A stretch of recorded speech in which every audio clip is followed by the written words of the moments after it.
भारत गौरव आचार्य श्री पुलक सागर जी गुरुदेव के प्रवचन और लेटेस्ट धार्मिक भजन व कार्यक्रम निशुल्क देखने व सुनने के लिए हमारे YouTube चैनल जीन शरणम मीडिया को आज ही सब्सक्राइब करें और सबसे पहले देखने के लिए बेल आइकन पर क्लिक जरूर करें। कबीर थे बहुत बड़े संत, उनके जीवन में बड़ा आनंद था। पति पत्नी साथ रहते थे, लेकिन कबीर के घर में कभी झगड़े नहीं हुआ करते थे। पड़ोस वाले हैरान हो गए, ऐसा तो कोई घर नहीं होगा जहां पति पत्नी झगड़ा नहीं करें।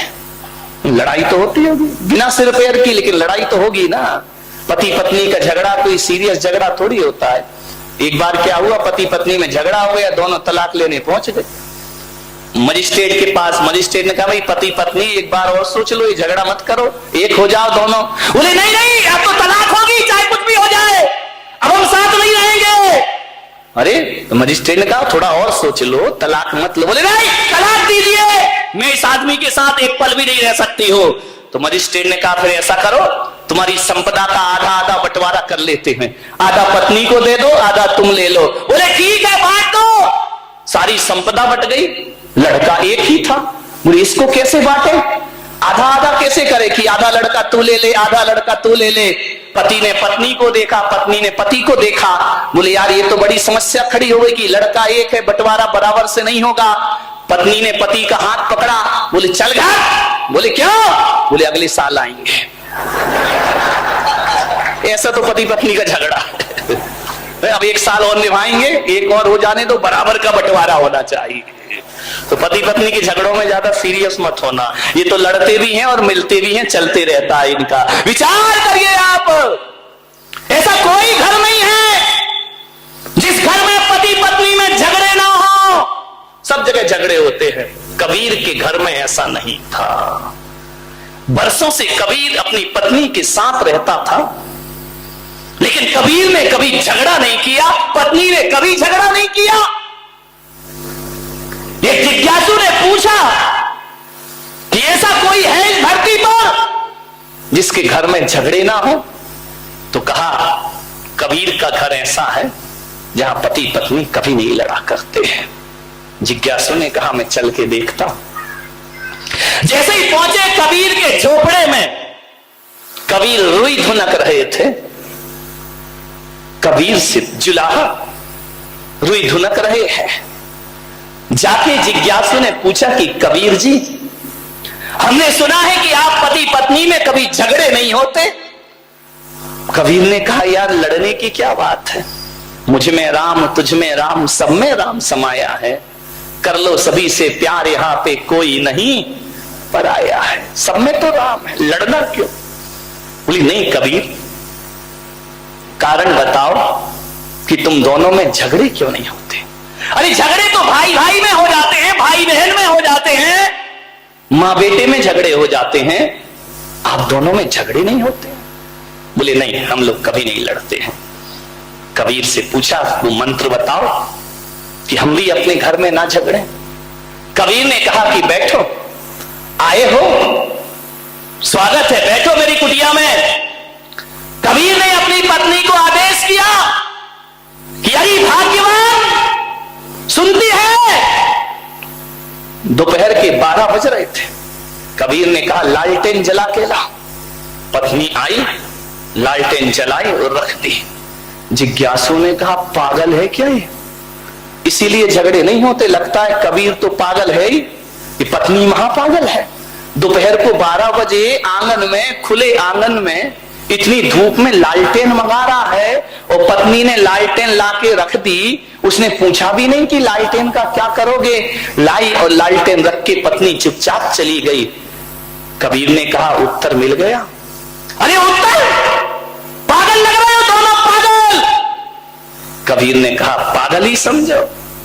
कबीर ने कहा ठहर, अभी उत्तर नहीं मिला तुझे।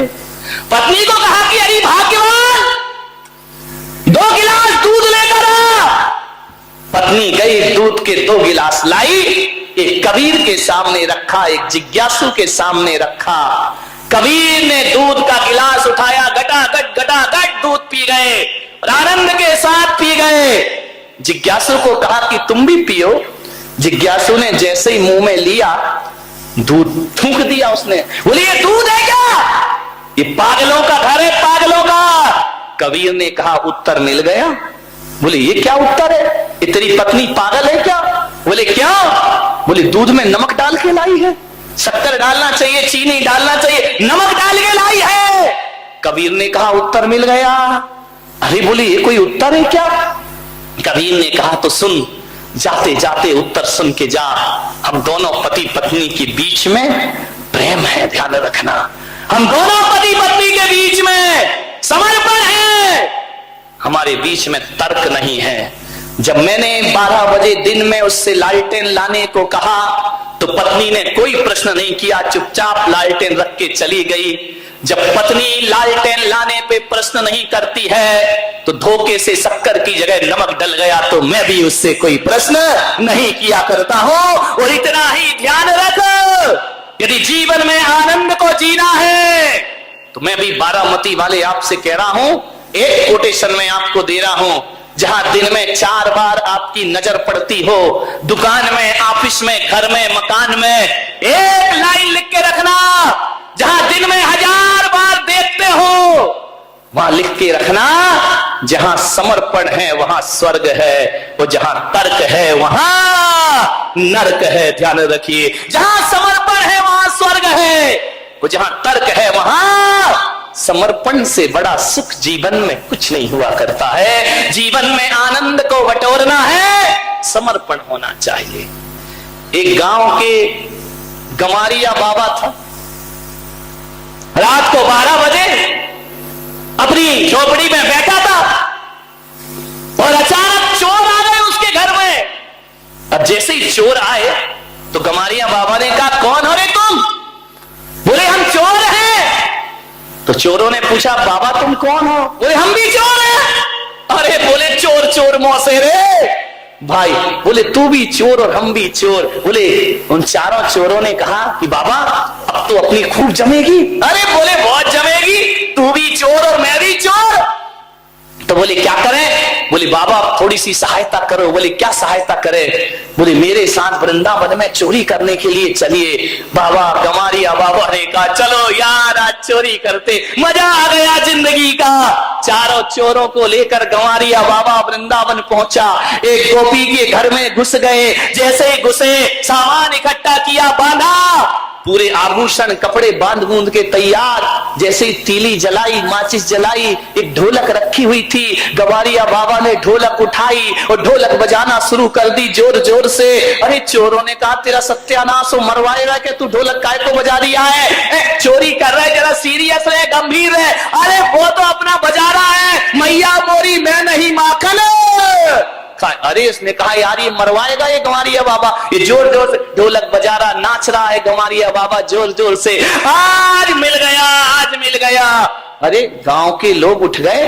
12 बजे रात को इतनी जोर से ढोलक बज रही है। चारों चोर भागे पोटली लेकर के। गांव वालों ने पकड़ा, इतना मारा चोरों को, इतना मारा कि चोरों की कमर टूट गई। लोग अंदर आए कि ढोलक कौन बजा रहा है? लोगों ने कहा रे गमारिया बाबा तुम ढोलक क्यों बजा रहे हो? अरे बोले मिल गई तो बजा रहा हूं, मेरे को तो आनंद ही आनंद है जीवन में। बोले ढोलक क्यों? बोले वो 4 चोर आए थे। बोले हाँ। तो बोले तुम क्या कर रहे थे? बोले मैं भी चोरी करने आया था। और तो ढोलक काय को बजा रिया है? अरे ढोलक देख के मैंने सोचा यार हरि का भजन कर लूं, भगवान का भजन कर लूं। तो बोले ढोलक बजा रहे, तुम चोरी करने क्यों आए? बोले वो 4 चोर क्या चुरा के ले गए? अरे बोले आभूषण ले गए, कपड़े ले गए। अरे गमारिया बाबा ने कहा सत्यानाश मेरी बुद्धि का। रात को 12 बजे 4 चोर आए तो मैं समझा कि वृंदावन में चोरी को कह रहे हैं तो शायद माखन चोर आया होगा, इसलिए मैं उन चोरों में शामिल हो गया। ध्यान रखना, मैं तो माखन चुराने आया था कि हरि की कृपा बरस गई। हरि आए हैं और कह रहे हैं कि चलो बाबा माखन चुराने चलते हैं। ध्यान रखिए मान्यवर, सोचिए ये आनंद है जीवन का। उदासी जिन चेहरों का श्रृंगार करती है, उदासी जिन चेहरों का श्रृंगार करती है, मक्खी भी उन पर बैठने से इनकार करती है, ध्यान रखिए।